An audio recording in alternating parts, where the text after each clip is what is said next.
3D या ठिकाणी आपण मल्टिप्लिकेशन करणार आहोत.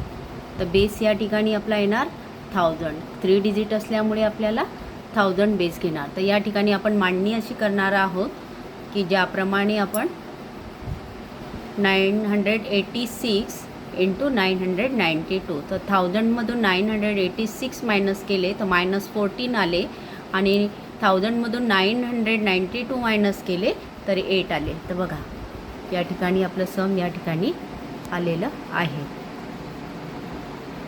यानंतर आपल्याला 14 इंटू 8 किंवा 8 इंटू 14 करायचे आहे. तर मग या ठिकाणी 14 into 8 is equal to 112. 14 into 8 is equal to 112.